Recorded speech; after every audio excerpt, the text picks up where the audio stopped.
കർത്താവിൽ ബലപ്പെട്ട് അനുദിനം വളരുന്ന ഓരോ ദൈവമക്കളെ ഓർത്ത് ഞാൻ കർത്താവിനെ സ്തുതിക്കുന്ന ഈ പ്രഭാതം നിങ്ങളുടെ ജീവിതത്തിൽ ശക്തിയുള്ളതും ആറ്ററമ്പത്ത് നട്ടിരിക്കുന്ന വൃക്ഷം പോലെ തക്കകാലത്ത് ഫലം കായ്ക്കുന്നതുമായി തീരട്ടെ എന്ന് ആശംസിക്കുന്നു, അനുഗ്രഹിക്കുന്നു.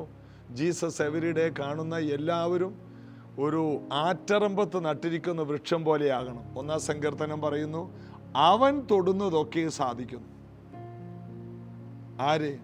ദൈവവചനത്തിൽ ആരംഭിക്കുന്നവർ, ദൈവവചനത്തിൽ നിന്ന് വലിച്ചു കുടിക്കുന്നവർ, സ്ഥിരമായി ദൈവവചനത്തിൽ ആശ്രയിക്കുന്നവർ, അവർ തഴച്ചു വളരും. ദുഷ്ടന്മാരങ്ങനെയല്ല, അവർ കാറ്റ് പാറ്റുന്ന പതിര് പോലെയാണ്. അതായത് ദൈവമില്ലാത്തവർ.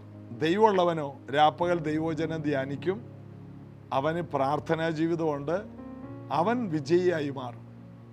ഉഷ്ണം തട്ടുമ്പോൾ അങ്ങനെയുള്ളവർ പേടിക്കില്ലെന്ന് യിരെമ്യാ പ്രവചനം 17 പറയുന്നു. ഇങ്ങനെയുള്ളവരെ തളർത്താൻ ആർക്കും കഴിയില്ല. ചിലർ പറയില്ല, ഓ ഞാനങ്ങോട്ട് ക്ഷീണിച്ചു, ഞാനങ്ങോട്ട് മടുത്തു. ഇല്ല, ദൈവവചനത്തിൽ നിലനിൽക്കുന്നവർക്ക് ക്ഷീണിക്കാനും പറ്റില്ല, തളരാനും കഴിയില്ല. കാരണം നമ്മൾ ആരുമായിട്ടാണ് കണക്റ്റ് ആകുന്നത്? ദൈവത്തോടു കൂടെയാണെങ്കിൽ ദൈവം ക്ഷീണിക്കുന്നില്ലല്ലോ. ദൈവത്തിൽ ആശ്രയിക്കുന്നവർക്ക് ക്ഷീണിക്കാൻ കഴിയില്ല, മടുക്കാൻ കഴിയില്ല, തളരാൻ കഴിയില്ല. കർത്താവിലും കർത്താവിൻ്റെ അമിത ബലത്തിലും ഈ ദിവസങ്ങളിൽ കൂടുതൽ നമുക്ക് ആശ്രയിക്കാൻ കർത്താവ് കൃപ തരട്ടെ.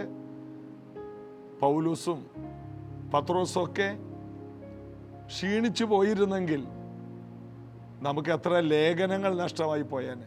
അവരാ ലേഖനത്തിൽ എഴുതി വെച്ചാനെ, മടുത്തട്ടോ, ഞങ്ങളൊക്കെ നിർത്തുകയാണ്, പരിപാടി നിർത്തുകയാണ്, എല്ലാം പൂട്ടിക്കെട്ടുകയാണ് എന്നൊന്നും ഒരു ലേഖനത്തിലും എഴുതിയിട്ടില്ല. എന്നാൽ ഏത് മടുപ്പുള്ളവൻ്റെ മടുപ്പ് മാറ്റുന്നതാണ് ജയിലിൽ കിടന്ന് എഴുതിയ പൗലോസിൻ്റെ ലേഖനങ്ങൾ. ഫിലിപ്പി ലേഖനം, എഫേസ്യ ലേഖനം, ഫിലിപ്പി ലേഖനം, കൊലോസി ലേഖനം, ഫിലമോന്റെ ലേഖനം, ഇതെല്ലാം ജയിലിൽ കിടന്ന് എഴുതിയതാണ്.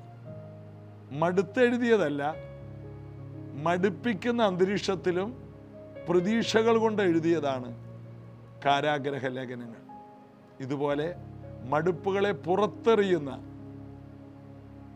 ചില സന്ദേശങ്ങൾ നിങ്ങളുടെ തൂലികയിൽ ചലിക്കട്ടെ, നിങ്ങളുടെ നാവിൽ നിന്ന് പുറത്തു വരട്ടെ. കർത്താവിൽ നമുക്ക് അടിയുറച്ച് ആശ്രയിക്കാം. ഇന്നത്തെ ആരാധന നമുക്ക് കർത്താവിൽ ഒത്തിരി സന്തോഷിക്കാൻ കൃപ തരട്ടെ. ആമേൻ.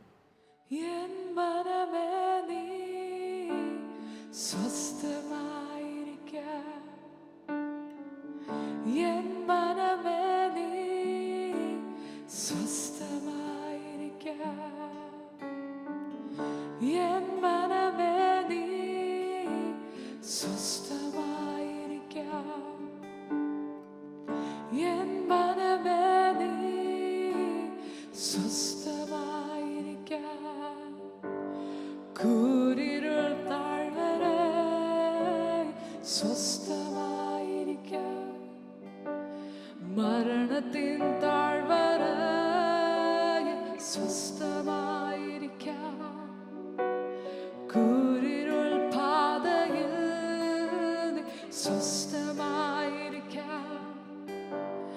മരണത്തിൻ താഴ്വരയിൽ സ്വസ്ഥമായിരിക്കാം. മനമേ, എൻ മനമേ, നീ സ്വസ്ഥമായിരിക്കാം. എൻ മനമേ, നീ സ്വസ്ഥമായിരിക്കാം. എൻ മനമേ, നീ സ്വസ്ഥമായിരിക്കാം. എൻ മനമേ, നീ സ്വസ്ഥമായിരിക്കാം.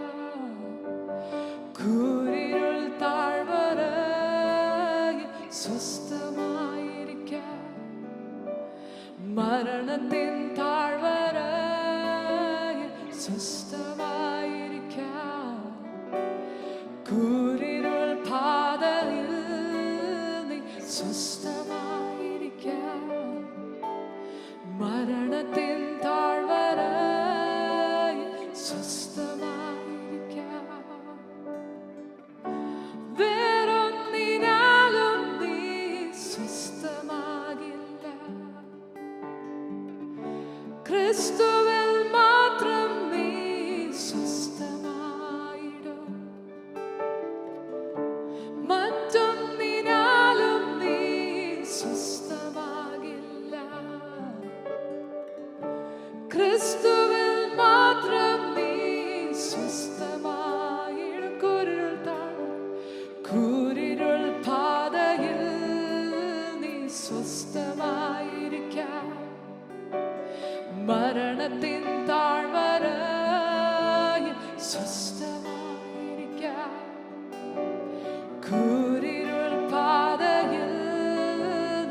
സ്വസ്ഥമായിരിക്കാം. മരണത്തിൻ താഴ്വരയിൽ സ്വസ്ഥമായിരിക്കാം. സകല ബുദ്ധിയും കവിയുന്ന ദൈവ സമാധാനം ഈ പാടുന്ന സമയത്ത് തന്നെ ജനങ്ങളുടെ മേൽ പകരുന്നു. സ്വസ്ഥതയുടെ ആത്മാവാണ് പരിശുദ്ധാത്മാവ്. ഏത് കൂരിരുൾ താഴ്വരയിലും ഏത് പ്രതിസന്ധിയുടെ നടുവിലും നമുക്ക് സ്വസ്ഥമായിരിക്കുവാൻ കഴിയും. കർത്താവിൽ ആശ്രയിക്കുന്നവർ, പരിശുദ്ധാത്മാവിൽ ആശ്രയിക്കുന്നവർക്കെല്ലാം സ്വസ്ഥമായിരിക്കാൻ കഴിയും. ആ സ്വസ്ഥത ഓരോ വ്യക്തികൾക്കും ഉണ്ടാകട്ടെ. എല്ലാ ഭവനങ്ങളിലും ആ സ്വസ്ഥത ഉണ്ടാകട്ടെ. ഓരോ നിമിഷവും സ്വസ്ഥമായിരിക്കാം. സ്വസ്ഥമായിരിക്കാം.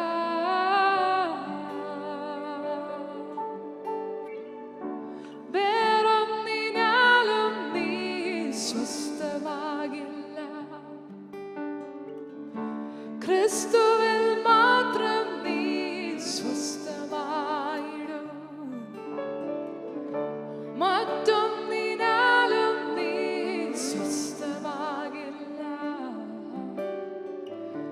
ക്രിസ്തുവിൽ മാത്രം നീ സ്വസ്ഥമായിടും.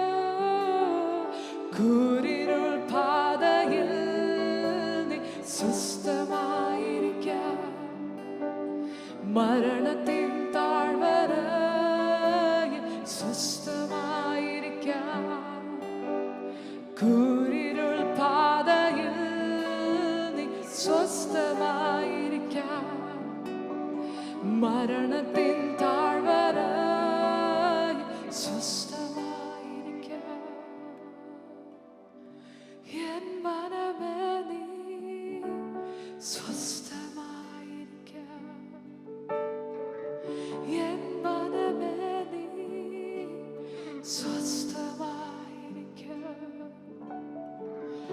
എൻ മനമേ നീ സ്വസ്ഥമായിരിക്കാം. എൻ മനമേ നീ സ്വസ്ഥമായിരിക്കാം.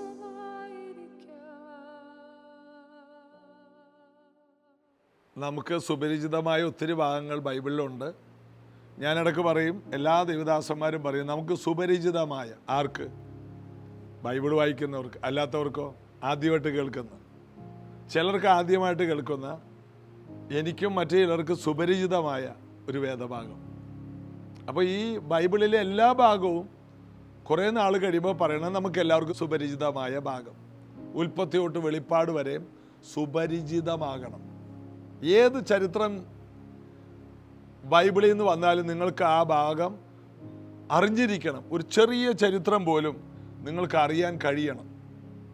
ഒരു കൊച്ചു ചരിത്രം പോലും, അയ്യോ ബൈബിളിലുള്ളതാണോ, അത് ഏത് പുസ്തകത്തിലാണ്? അല്ല, ഞങ്ങൾക്ക് സുപരിചിതമാണ്. ബൈബിളുമായി വളരെയധികം പരിചയത്തിലേക്ക് വന്നു കഴിയുമ്പോൾ നമ്മൾ വളരുകയാണ്. ബൈബിളുമായിട്ട് നിങ്ങൾക്കുള്ള പരിചയമാണ് നിങ്ങളുടെ ജീവിതം ഉറച്ച നിലപാടുള്ളതായി മാറുന്നത്. മേശക്ക്, ശദ്രക്ക്, അബേദ്നെഗോ ഇവർക്ക് ദൈവവചനവുമായി നല്ല പരിചയമാണ്. അതുകൊണ്ട് തീയൊന്നും അവർക്ക് വിഷയമല്ല. തീയുടെ ചൂട് 7 മടങ്ങ് കൂട്ടിയാലും അവർ തളരില്ല. അതുപോലെ തന്നെ ദാനിയേൽ, തനിക്ക് വിരോധമായി എത്ര രേഖ എഴുതിയാലും ദാനിയേലിന് പേടിയില്ല. കാരണം ബൈബിളുമായി സുപരിചിതമാണ്. വേദപുസ്തകം നല്ല പരിചയമുള്ള ദാവീദിന് ഗോലിയാത്ത് ഒരു വിഷയമല്ല. ഈ അഗ്രചർമ്മി, ജീവനുള്ള ദൈവത്തെ നിന്ദിക്കാൻ ഇവൻ ആര്? 1 ശമൂവേൽ 17 ആ കൊച്ചി ഇറക്കൻ ചോദിക്കുന്നു. ദൈവവചനം സുപരിചിതമാണ്. കേൾക്കുന്ന വചനം അവർക്ക് ഉപകാരമായി തീർന്നു. ഈ ദാവീദിൻ്റെ ചേട്ടന്മാർ, ഈ പട്ടാളത്തിലുള്ളവർക്ക്, ഇവരും കേട്ടിട്ടുണ്ട് ഈ വാക്യം, എന്നാൽ അത് ഉപകാരമായി തീർന്നില്ല. ശൗലിന്, രാജാവായ ശൗലിനും മകനായ യോനാദാനും ഈ വചനങ്ങളൊന്നും ഉപകാരമായി തീർന്നില്ല. തക്ക സമയത്ത്, ജീവിതത്തിൽ വരുന്ന പ്രശ്നങ്ങളുടെ സമയത്ത് വചനം നമുക്ക് പ്രയോജനപ്പെട്ടില്ലെങ്കിൽ പിന്നെ വായിക്കുന്നത് എന്തിനാണ്? വചനം വായിച്ചപ്പോൾ അത് തലച്ചോറിൽ കയറ്റിയാൽ നിങ്ങൾക്ക് പ്രയോജനമില്ല. വചനം ആത്മാവിൽ കയറണം. അതിന് വചനം വായിച്ചാൽ പോരാ, വചനം ധ്യാനിക്കണം. ധ്യാനിക്കുമ്പോഴാണ് ഇത് നമ്മുടെ ആത്മാവിൽ വരുന്നത്. ആത്മാവിൽ വരുന്നതാണ് തക്ക സമയത്ത് നമുക്ക് പ്രയോജനപ്പെടും. തലച്ചോറിൽ കിടക്കുന്ന ദൈവവചനം നമ്മെ പരീശന്മാരാക്കി കളയും. പൗലോസ് ഗമാലിയലിൻ്റെ പാദപീഠത്തിൽ ഇരുന്നു. അന്നത്തെ വേദപണ്ഡിതനാണ്. എന്നിട്ട് അവൻ ആരായി മാറി? പരീശനായി മാറി. എന്നിട്ട് എന്ത് ചെയ്തു? സഭയെ ഉപദ്രവിച്ചു, മുടിച്ചു, സ്തെഫാനോസിനെ കൊല്ലാൻ കൂടെ നിന്നു. ബൈബിൾ തലച്ചോറിലാക്കിയാൽ അത് ഒത്തിരി പേർക്ക് നാശവും കൊണ്ടുവരുള്ളൂ, വിമർശനവും എതിർപ്പും. അതുകൊണ്ടാണ് പലരും ഒരു ഉണർവ് നടന്നാൽ പോലും ചിലർ അതിനെ എതിർക്കാൻ കാരണം അത് അവരുടെ തലച്ചോറിലാണ് കിടക്കുന്നത്. എന്നാൽ ആത്മാവിൽ കിടക്കുന്ന ഒരാൾ ദൈവത്തിൻ്റെ പ്രവർത്തികൾക്കെതിരെ നിൽക്കില്ല. ദാവീദ് എന്തുകൊണ്ടാണ് ശൗലിനെ എതിർക്കാത്തത്? ശൗൽ ഈ ഉപദ്രവങ്ങളെല്ലാം ചെയ്തിട്ടും ദാവീദ് ആത്മാവിൽ ദൈവവചനം സ്വീകരിച്ചവനാണ്. ആത്മാവിൽ ദൈവവചനം കയറിയാൽ ആ വ്യക്തിക്ക് അത് ശരിയായ നിലയിൽ ഉപയോഗിക്കാനും കൃപയുണ്ടാകും. എവിടെ യുദ്ധം ചെയ്യണമെന്നും എവിടെ യുദ്ധം ചെയ്യാൻ പാടില്ലെന്നും ദാവീദിന് അറിയാമായിരുന്നു. ഒറ്റ വാക്ക് പറഞ്ഞാൽ ദാവീദ് എഴുന്നേറ്റ് പ്രകാശിക്കുമായിരുന്നു. സുപരിചിതമായ വാക്യത്തിലോട്ട് വരാം. യെശയ്യാവ് 60. എഴുന്നേറ്റ് പ്രകാശിക്കുക, നിന്റെ പ്രകാശം വരും, വരാനും വരാതിരിക്കാനും സാധ്യതയുണ്ട് എന്ന കാലാവസ്ഥ നിരീക്ഷക റിപ്പോർട്ട് പോലെയല്ല. നീ എഴുന്നേറ്റ് പ്രകാശിക്കുക, നിന്റെ പ്രകാശം വന്നിരിക്കുന്നു. യെശയ്യാവ് 53 യേശു ക്രിസ്തുവിൻ്റെ ക്രൂശീകരണം പറഞ്ഞിട്ട് യെശയ്യാവ് 60 വന്നപ്പോൾ പറയുകയാണ്, നീ എഴുന്നേറ്റ് പ്രകാശിക്കുക. യെശയ്യാവ് 53 ക്രൂശീകരണം എങ്കിൽ യെശയ്യാവ് 54 പ്രസവിക്കാത്ത മച്ചിയെ ഘോഷിക്കുക, നോവ് കിട്ടിയിട്ടില്ലാത്തവളെ പൊട്ടിയാർത്ത് ഘോഷിക്കുക.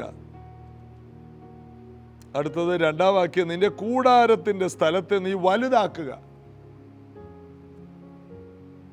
ഏകാഗ്നിയും കൂടാരം ഇടുങ്ങിപ്പോയവരൊക്കെ നിങ്ങൾ ഇനി വലുതാകാൻ പോവുകയാണ്. കാരണം ഒരുവൻ നിങ്ങൾക്ക് വേണ്ടി ക്രൂശിൽ മരിച്ചു. 60 വരുമ്പോൾ എഴുന്നേറ്റ് പ്രകാശിക്കുക, നിന്റെ പ്രകാശം വന്നിരിക്കുന്നു. ആര്? യേശു മരിച്ചു, ഉയർത്തെഴുന്നേറ്റ് അവനിൽ വിശ്വസിക്കുന്ന ഏവർക്കും, ഉയർത്തെഴുന്നേറ്റ ക്രിസ്തുവിൽ വിശ്വസിക്കുന്ന ഏവർക്കും പ്രകാശിക്കാൻ കഴിയും. യേശു വന്നപ്പോൾ തൻ്റെ ചുറ്റും കൂടിയ ജനങ്ങളോട് പറഞ്ഞു, നിങ്ങൾ ലോകത്തിൻ്റെ വെളിച്ചമാണ്. നിങ്ങൾ ലോകത്തിൻ്റെ വെളിച്ചമാകും എന്നല്ല, നിങ്ങൾ ലോകത്തിൻ്റെ വെളിച്ചമാണ്. എന്താണ്? നിങ്ങൾ എൻ്റെ അടുത്ത് വന്നില്ലേ, അതുകൊണ്ട് നിങ്ങൾ പ്രകാശിക്കും. പിതാവ് ആകർഷിക്കാതെ നിങ്ങൾക്കൊന്നും എൻ്റെ അടുക്കൽ വരാൻ കഴിയില്ല. നിങ്ങൾ ലോകത്തിൻ്റെ വെളിച്ചമാണ്. യേശുവിൻ്റെ ചുറ്റും കൂടിയ തൻ്റെ ശിഷ്യന്മാരെ നോക്കിയിട്ട് പറഞ്ഞു, നിങ്ങൾ വെളിച്ചമാണ്. നിങ്ങൾ വെളിച്ചമാകുമെന്നല്ല, നിങ്ങൾ പ്രകാശിക്കാൻ വേണ്ടി ദൈവമാക്കിയ വെളിച്ചങ്ങളാണ്. നിങ്ങൾ എഴുന്നേറ്റ് പ്രകാശിക്കും. യേശു പറഞ്ഞ ഈ വചനം ആരെല്ലാം വിശ്വസിച്ച് സ്വീകരിച്ചു അവരെല്ലാം എഴുന്നേറ്റ് പിന്നത്തേതിൽ പ്രകാശിച്ചു. എങ്ങനെയുള്ള സമയത്താണ് ഈ യെശയ്യാവ് 60 ഉപയോഗിക്കേണ്ടത്? നമ്മുടെ ഈ കാലത്താണ്. കാരണം ഇനിയുള്ള കാലങ്ങളിൽ നിങ്ങൾ ശ്രദ്ധിച്ചോ, 2024 ഓടിക്കൊണ്ടിരിക്കുമ്പോൾ ഇനി വരുന്ന 2025, 26 തുടർന്നുള്ള കാലങ്ങൾ ഭൂമിയിൽ ഇന്ന് വരെ ഇല്ലാത്ത ക്ഷാമം, കഷ്ടപ്പാടുകൾ, ബുദ്ധിമുട്ടുകൾ, അപകടങ്ങൾ എല്ലാം ഭൂമിയിൽ കാണും. ഈ ഭൂമി വളരെയധികം പ്രശ്നങ്ങളിലൂടെ പോകും. ആർക്കും ഇന്ന് വരെ ഇല്ലാത്ത പ്രതികൂലങ്ങളൊക്കെ മനുഷ്യ സമൂഹത്തിലുണ്ടാകും. കാരണം ഇവരെല്ലാം ഇന്ന് ദൈവനിഷേധികളായി, വിവാഹം വിലക്കി, മാത്രമല്ല ആണും തമ്മിൽ വിവാഹം കഴിച്ചു ഒക്കെ ജീവിക്കുന്ന ഈ കാലയളവിൽ ദൈവത്തിൻ്റെ പ്ലാനിൽ നിന്ന് മാറിപ്പോകുന്ന ഈ കാലയളവിലുള്ള ജനങ്ങൾ വളരെ കൂരിരുട്ടിലേക്ക് പോകുമെന്നുള്ളത് ദൈവം ഭയം നഷ്ടപ്പെട്ട ഈ ജനത്തിന് വെച്ചിരിക്കുന്ന ന്യായവിധിയാണ്. ന്യായവിധി എന്നുള്ളത് ഈ ഭൂമിയിൽ ദൈവം ഇടയ്ക്ക് ചെയ്യാറുണ്ട്. എന്നാൽ അന്ധകാരം ഭൂമിയെയും, ആ വാക്യം എങ്ങനെയാണ്, അന്ധകാരം ഭൂമിയെയും കൂരിരുട്ട് ജാതികളെയും മൂടുന്നു. നിന്റെ മേലോ യഹോവ ഉദിച്ചിരിക്കുന്നു, അവൻ്റെ തേജസ് നിന്റെ മേൽ പ്രത്യക്ഷമാകും. അപ്പൊ ഈ ഭൂമിയിൽ മുഴുവനും പ്രശ്നങ്ങളുണ്ടാകും. ഈ ഭൂമി മുഴുവൻ ഇരുട്ടിലൂടെ പോകും. ഇതിനിടയിൽ നീ പ്രകാശിക്കും. ഈ പ്രതികൂലങ്ങളുടെ നടുവിൽ ഇരുട്ട് മൂടുന്ന ഈ സമയത്ത്, ഇവരൊന്ന് ശോഭിക്കാതെ മങ്ങിപ്പോകുന്ന കാലത്ത്, ബലവാന്മാർ കുനിയുന്ന കാലത്ത്, യൗവനക്കാർ തളരുന്ന കാലത്ത്, ബാല്യക്കാർ ക്ഷീണിച്ചു പോകുന്ന കാലത്ത്, സൂപ്പർ സ്റ്റാറുകൾ തകർന്നടിയുന്ന കാലത്ത്, ഭൂപ്രകൃതിക്ക് മാറ്റം വരുന്ന കാലത്ത് നീ എഴുന്നേറ്റ് പ്രകാശിക്കും. അതാണ് ഈ വാക്കിൻ്റെ അർത്ഥം. ഇതിനിടയിൽ നീ ശോഭിക്കും.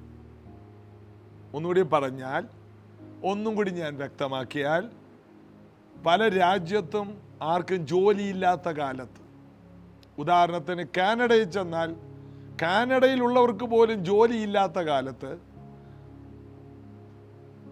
അവിടുത്തെ വലിയ വലിയ ബിസിനസ്സുകൾ ഒരുപക്ഷെ തീർന്നു പോകുന്ന കാലത്ത്, ദൈവഭയം നഷ്ടപ്പെട്ട് അവിടെയെല്ലാം ഇരുട്ട് മൂടിയ കാലത്ത്, ദൈവം നിന്നെ അവിടെ അയക്കുമ്പോൾ നീ പ്രകാശിക്കും. നിന്റെ ജോലിക്ക് കുഴപ്പവും വരില്ല, നിന്റെ കുടുംബജീവിതത്തിന് കേടും വരില്ല. നീ പോകുന്നിടത്തെല്ലാം നീ പ്രകാശിക്കും. അത് പാട്ടിലും പ്രസംഗത്തിലും മാത്രമല്ല പ്രകാശിക്കുന്നത്. നിന്റെ സമ്പത്തിൽ നീ എഴുന്നേറ്റ് പ്രകാശിക്കും, നിന്റെ ആരോഗ്യത്തിൽ നീ പ്രകാശിക്കും, നിന്റെ കുടുംബജീവിതത്തിൽ നീ പ്രകാശിക്കും. നിന്റെ ജീവിതത്തിന് കേടുവരില്ല. അന്ധകാരം ഭൂമിയിൽ മൂടും. എവിടെ പോയാലും ജനങ്ങൾ വലിയ വിഷയത്തിലായിരിക്കും. ഇതിൻ്റെ നടുവിൽ ജോസഫ് ഏറ്റവും വലിയ ക്ഷാമകാലത്ത് എഴുന്നേറ്റ് പ്രകാശിച്ചില്ലേ? ലോകം മുഴുവനും ക്ഷാമമാണ്. അവൻ്റെ സഹോദരന്മാർക്ക് ക്ഷാമമാണ്, അവൻ്റെ ബന്ധുക്കൾക്ക് ക്ഷാമമാണ്. എന്നാൽ ജോസഫ് ആ കാലത്ത് എഴുന്നേറ്റ് പ്രകാശിച്ചില്ലേ? ഇതുപോലെ മറ്റൊരു ഉദാഹരണം പറഞ്ഞാൽ, ഇസ്രായേൽ മുഴുവനും പിടിക്കപ്പെട്ട് അടിമകളായി കൊണ്ടുപോയ ബാബിലോണിൽ ഇസ്രായേൽ മക്കൾ മുഴുവൻ അടിമകളാണ്. എന്നാൽ അവിടെ നോക്ക്, ദാനിയേൽ പ്രകാശിക്കുകയല്ലേ?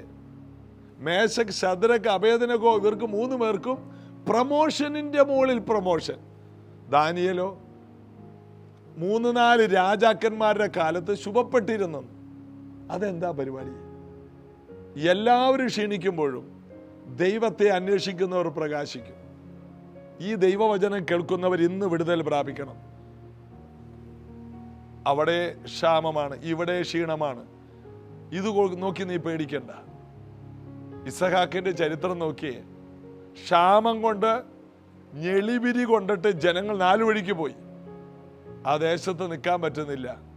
ഇസഹാക്ക് പോകാൻ നോക്കിയപ്പോൾ ദൈവം പറഞ്ഞു, ഞാൻ നിന്റെ പിതാവായ അബ്രഹാമിൻ്റെ ദൈവമാണ്, ഞങ്ങൾ തമ്മിൽ ഭയങ്കര ഒരു ബന്ധമുള്ളതാണ്.